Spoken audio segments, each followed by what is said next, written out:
السلام علیکم ګرانو دوستانو نن به زه تاسو ته یو ډېر د خوشحالۍ خبر درکړم چې د افغانستان رحمان الله ګوربز ابراهیم صدران او نجیب صدران په زړه پورې بیټینګ په وجه باندې افغانستان درېیمه شله وړیزه لوبه له آیرلینډ نه ګټلې ده.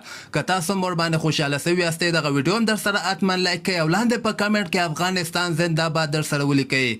دغه درېیمه شله وړیزه لوبه چې ډېره مهمه لوبه وله د افغانستان لپاره که خدای نه خواسته دغه لوبه افغانستان بایللې وله نو دغه سیریز به افغانستان لاس نه وتلی و، خو خوشبختانه د افغانستان بیټسمینانو رحمان الله ګوربز ابراهیم صدران او نجیب صدران پر زړه پورې بیټینګ په وجه باندې افغانستان په 22 رنزو باندې آیرلینډ نه دغه لوبه ګټلې ده. په دغه لوبه کې افغانستان اول بیټینګ تر سره کړی 190 رنزه ټارګټ یې آیرلینډ ته ورکړی چې دغلته حضرت الله زازي په 40 بالو باندې 9 رنزه کړي، رحمان الله ګوربز 15 بالو باندې 53 رنزه کړي دي، ابراهیم صدران په 22 بالو باندې 14 مهم رنزونه کړي او نجیب صدران په 18 بالو باندې 42 رنزه کړي، 15 غټې شپږیزې نجیب صدران وهلي دي.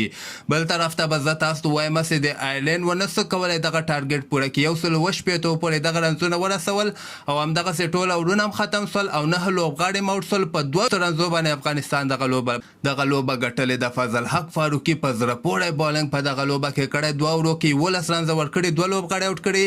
عظمت الله عمر زیم زبردست بالنګ تر سره کړی، د 2 اوورو کې 13 رنزه ورکړي خو کوم لوبغاړي نه ده اوټ کړی. نوین الحق بیا 4 اوورو کې 18 رنزه ورکړي دي، 3 لوبغاړي اوټ کړي دي او مجیب صدران هم 2 لوبغاړي اوټ کړي دي.